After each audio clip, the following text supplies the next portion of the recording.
Welcome to the Artist Spotlight for Run Radio. I'm Trina Wilcox. My guest today, Molly Healey. Welcome. Hello. Before we even get into anything, I've got one question. If you could clear up, is there a difference between a fiddle and a violin? Very good question. Yes, technically there is the bridge is a little bit more curved on a violin. Okay. And it's flatter on a fiddle. And so but a lot of fiddle players will play with just regular violins. So it's definitely more how you play it.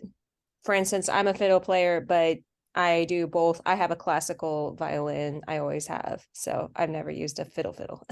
So your music is a big part of your life, and we'll get to that in just a minute. But first, there is something that you're also passionate about happening this weekend right here in Springfield, Missouri, and it is the Earth Day Music Festival.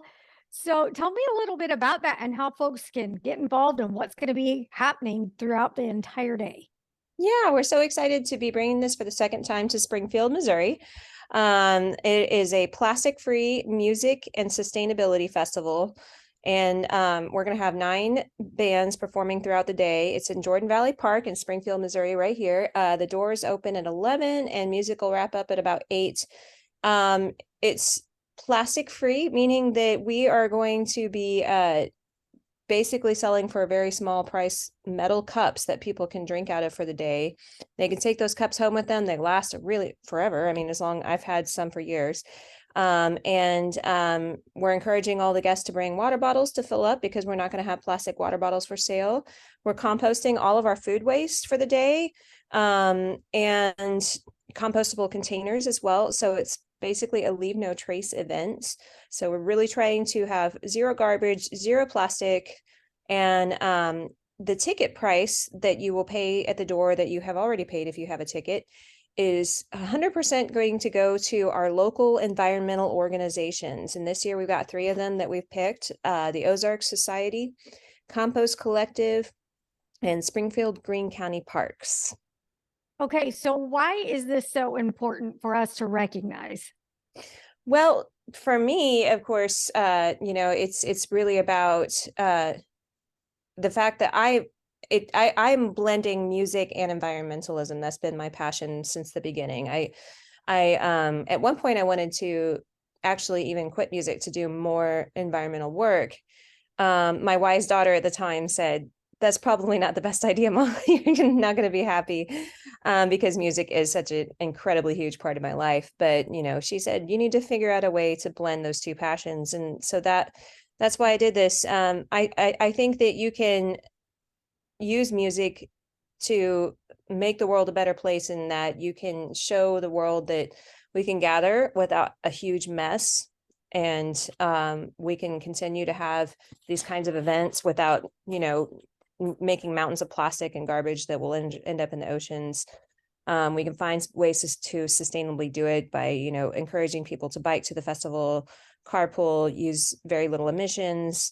And the donation part of it, that in my opinion, the only way that we're going to make environmentalism profitable over fossil fuel consumption is by taking the money out of the fossil fuel industry and putting it into sustainability. And that's really what it's been about for me the whole time is, the money. I mean, that's ultimately in a capitalistic society, that's what it's got to be about. You've got to try to figure out a way to make sustainability and environmentalism and green energy profitable so that it can replace the burning of fossil fuels. And so we are just showing in our little corner of the world that we can raise money for environmental organizations and try to give them some much needed cash to do what they need to do to keep our environment clean and sustainable. When you were first putting this together, did you constantly come up against little hurdles that you didn't realize, oh, that's not going to work because I don't make a mess? Did you have to change gears a lot, or was it pretty quick and easy? I mean, it just, as far as that part of it, it was pretty cut and dry. We decided right off the bat, no plastic, and that's really not been that hard at all. I mean, and that's what's kind of disappointing sometimes when you go to an event and there is a bunch of plastic. It's like, we know how to do this. This is not this, Yeah. this can be done. And as far as like, how to, our model of funding the festival through sponsorships and, so that we can donate all of the ticket sales, that wasn't super hard. The things that are hard is just the nuts and bolts, of course, of running a festival for someone like me who's never done it before, and my partner and my board. Awareness, it's sometimes hard to convince people that Earth Day is something that can be fun, and it's not political. It's just it's something that we can all be a part of and do a good thing for the planet, and that's really all I want to do. And so that can be kind of difficult, though, because you've got people who immediately turn it into something political. And then the other main challenge, of course, is our weather. It's an outdoor festival. So when you plan for a festival all year long and you have a certain vision of it being outside, and then all of a sudden you're faced with the possibility that it might have to be moved indoors, you've got to switch gears at the last minute. And that's kind of, we're looking at that forecast right now, and it might not turn out in our favor this year, but we've got a backup plan so we can move inside the ice park if we need to. Awesome. So it will go on. You just might Absolutely. not be outside. And I love that you're making something fun that is also important and bringing people together with music. What kind of lineups do you have that people are going to get to see? Well, that's we're very excited this year to have the Ozark Mountain Daredevils headlining the festival.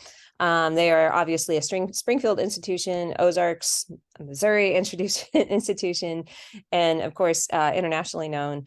And it's been a pleasure for me to be playing with the Daredevils over the last few years. And we are just very excited that they decided to not only play the festival this year, but they're actually sponsoring. In other words, they are giving up the entire performance for free, taking $0 for it. So, which really helped our bottom line this year when putting on the festival. So we've got them super excited about it. They're one of our main presenting sponsors. And then we've got the Hillbenders, also out of Springfield, Missouri. We've got Opal Algafia out of Arkansas. We've got and then several other Springfield bands, Sister Lucille, 83 Sikadu, and then Mark Barger, Brandon Moore, and Annabelle Moore, and Alyssa Galvin. And then we've got a few other performers throughout the day. It's just going to be a great time. Is there anything that you still need? Do you still need volunteers or any help in that capacity? We may need a couple more volunteers. If you are interested in volunteering, if you could go to earthdayspringfieldmo.org, and that's our website. That's also where you can get tickets. And send us there's a contact us tab, and you can send us an email if you're interested in volunteering. We'd love to hear from you, even if for some reason we fill up this year. We had a few drop out this week, and so we might have a couple of slots open. So go ahead and send us an email and let us know you're interested, and we'll let you know if we can use you. Sounds great. And again, if people are wanting to go ahead and get tickets, can they get tickets the day of? They can. Okay. So it's just a slight bit more expensive the day of, but so we also recommend, just in case we have to move the fest inside, we're still looking at that forecast, but we're going to be diminished in capacity if we have to move inside the ice rink, and we'll have to cap if the tickets at a smaller number than we would have if we have the whole entire park to be in. So I really recommend getting those tickets ahead of time. It's very easy. You don't have to print anything off. We're just going to be able to scan from your phones. And but yes, if you decide that you want to wait until the day of, or if you forgot and you just want to do it the day of, our ticket sales do end on Friday, at the end of the day on Friday. So on Saturday, if you want to just walk up, it's just $40 at the gate, and you can pay by either cash or card. All right. And that website again? earthdayspringfieldmo.org. Awesome. And so, like you were saying, you've played with the Daredevils for a while now, and music has been in your blood. It's been your passion since you were young. When did you first realize that it was your heartbeat? Well, I think probably for, and a lot of people, musicians who come from musical families will kind of say the same thing. We don't really know. Okay. My dad was a singer, and he played brass instruments. He was a choir conductor. He was the conductor of the Jeff City Symphony for a little while, where I grew up. So it was just all around the house. My brother played piano. He's now a piano professor. And my mom sang in the choir, and it was just all over the place in my house. So, I mean, it was just kind of like, well, I'm not really sure, I'm not really sure when I started Yeah. talking, but it was just a language that we had. Right. But yeah, I guess as far as this kind of music, I'm classically trained, but I went to college in my 20s, and I thought that maybe I wanted to do musicals and Broadway and things like that. And so I actually was a theater major for a little while, and it just didn't work out. And then there was a friend of mine who, Kristen, and she said, I don't think I was even 21 yet, maybe just turned 21. And I was starting to kind of get involved in the local music scene.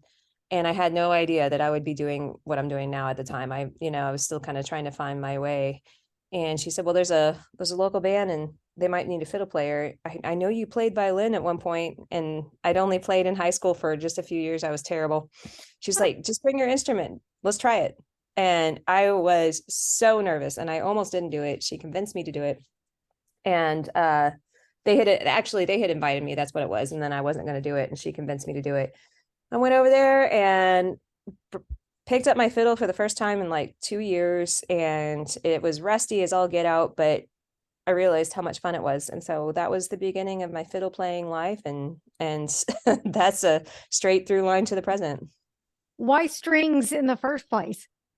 Um, I'm not really sure. I think I just remember because when I first started violin, I was in 7th grade. So I mean, that's just like eons ago, that I don't really remember what my reasoning was. I think I just was thinking one day that violin would be cool, which I think Yeah. that's kind of the way a lot of people choose their first instrument. They're not really sure. They don't have a burning passion. Maybe their parents started them on it. I don't know. But like, I just thought that it sounded neat, but I wasn't really super committed to it really until my 20s. And when I picked it up again that second time, that's when I really started practicing and getting into it.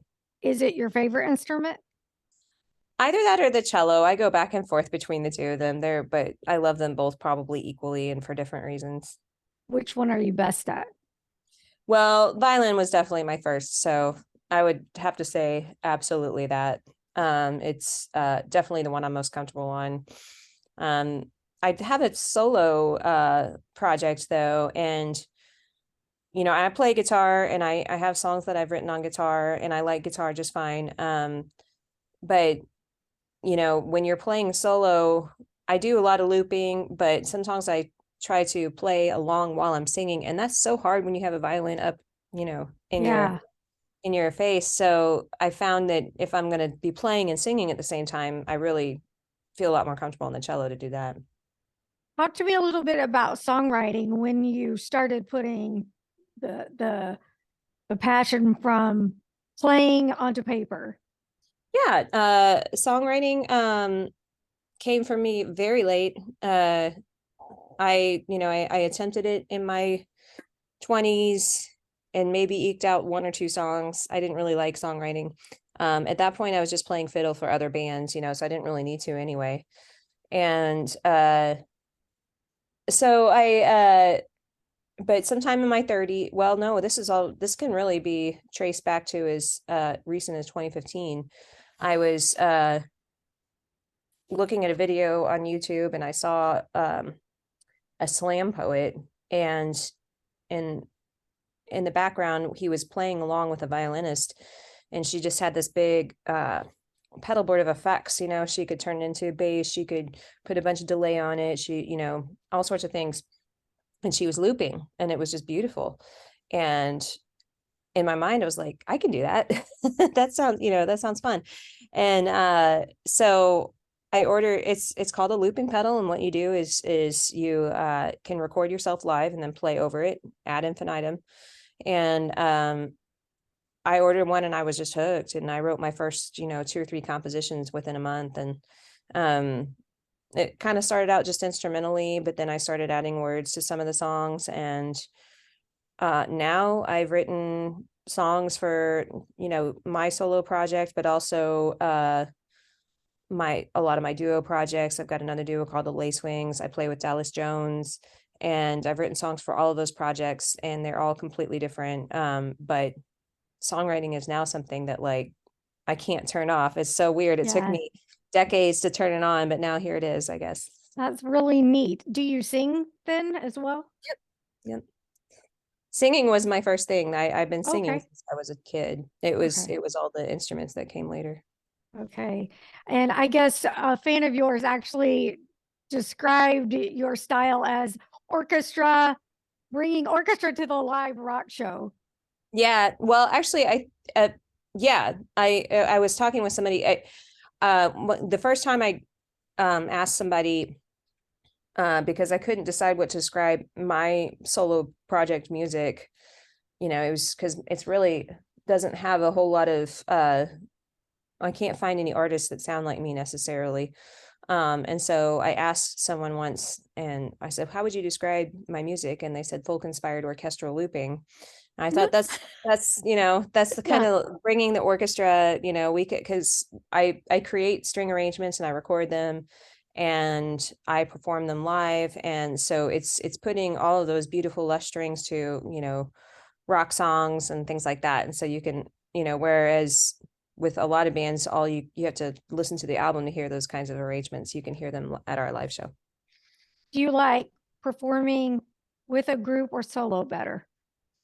That, I mean, I think probably playing with other human beings on a stage will always, take the cake. It's definitely something that when you have that, that communication and that rapport on stage, and eye contact, and just that lovely, age old joy of creating music with other people will always be, the top experience for me. Solo is nice to be able to do, number one, with a loop station. Now I've got a computer program that I do all that stuff through, but so I can create my own band, sort of, Yeah. and so it's a one-woman show. What's nice about solo music is, it's you miss playing with other people, but it's really nice to be able to have the ability to show up to some locations that, maybe the band wouldn't necessarily be able to go to. And so you have the flexibility of being able to do the smaller stuff. And the traveling, I don't have to worry about schedules or things like that. Yeah. And I do like playing solo as well, because I have different versions of the songs that I do when I do them solo. So it's just a different thing. I definitely enjoy my band more, but I really do love playing solo as well. Do you have a physical routine that you do to keep in shape with your music, like yoga or running, walking, something like that? Well, the practicing is definitely a huge part of my day. I mean, I play 4 instruments now, and I try to practice all of them. And I don't get around to them all every day, especially not right now when I'm preparing for a major music festival. But practicing is a huge part of my day. And yeah, I exercise 5 to 6 days a week. You feel like that is important for the connection with music? I think it's more just, I think it's important for everybody to exercise, Yeah. period. But yeah, I mean, when you're hauling heavy equipment, Oh, yeah, right. That it's good to alone. be in shape. So will you be able to perform with the Daredevils Saturday, or are you going to be too busy doing director stuff for the festival? No, actually, I play with the Dares now. I'm officially a member of the band. So anytime they play, I am playing with them. So I will Awesome. be up there, and by that point, hopefully, most of the festival will have gone smoothly. I can just go up Yes. there and relax. Now, what about your solo project? How deep are you in? When can we expect to see that? Um, well, I just put out my 4th album last November, and it went really well. And so we've been performing shows kind of supporting that with the band and solo. I perform my solo project at least, 5 or 6 times a month probably. And just mostly around the Missouri, Arkansas, Kansas area. Sometimes I'll stretch out further. But I've got, a major music festival, a couple of them this summer that I'm going to be doing, and solo, and we've got some band shows that we're super excited about. And so yeah, it's solo, it's all kind of part of the whole entire whole is the Dares and the solo project. So they're all kind of intermingled, and I play them both regularly. Very exciting. What advice would you give to independent artists that are feeling overlooked by all of the big labels and mainstream things that go on in the music world? Well, for the most part, I, as a solo artist, am still being overlooked by all the mainstream. It's tough out there. I mean, there's I won't lie, it's really hard to be heard. One of the great things about the music business these days is that just about anybody can do it and be heard somehow, because you no longer have to get signed by some sort of record label. And you can, if you're lucky and if you're, really talented and you have something that the world wants to hear at that moment in time, it can be very easy to be heard right away, to go viral, or, whatever it is that you ends up happening. I would love to say that it's not gate kept anymore. It still is, but it's a little easier to, catapult yourself up to a very visible stage, if you're lucky, I guess, is the way I would say it. But it's also, because of that fact, there's so many people out there making music right now, and so it's just become a lot more, the playing field has become denser. There's just a lot of music out there, a lot of distractions, I guess. So if you put something out there, like if you put a video out there that goes viral, you might be hot one day, but then the next day people have forgotten about you and they're looking at the next viral video, and so it's at my age, I'm 45 years old, and at my age I'm less concerned about making it, I guess is the term you would use. And I don't even know what that is anymore. I mean, to me, I've already made it because I'm making a living playing music. And I think that if you're, if I would say if you're in your 20s and you're really wanting to go for it, then that's wonderful. It is hard, but it's also doable if you work really, really hard. For me, I do work very, very hard, but I'm also satisfied with where I'm at. And that is that I have a presence. It may not be I'm not famous, but I do have a presence out there, and it's enough to get me the shows that I need. I have wonderful, rich experiences every single week and month of my life. I get to play at all these wonderful places and meet lots of fantastic people, and like I said, make a living for myself and my daughter, playing music, and that's really all I can ask for. And so I think my biggest piece of advice would be to love what you're doing, love the music that you do. And one of my mantras that I work by is to start small, think big, and work hard. And that's probably would be my piece of advice to everybody. I think that is very good. Tell people where they can go to learn more about you, your shows, your music, and don't forget to tell us about the festival one more time. Sure. So for my music, you can go and download it and look at my show schedule at mollyhealey.com. And my last name is Healey. Sign up on my mailing list there. I can tell you when we're playing again, things like that. Download some music, order a t-shirt. And then you can also look at the festival this weekend. My baby, it's my heart and soul right now, this festival that I'm trying to do for the Earth Day Festival this Saturday. So I would love to see you there at the festival. So go to earthdayspringfieldmo.org and get your tickets to the festival. like I said, whatever the weather does, we've got you. We're going to have a great time. And so we'd love to see you Saturday. Awesome. Thanks so much for your time, Molly Healey.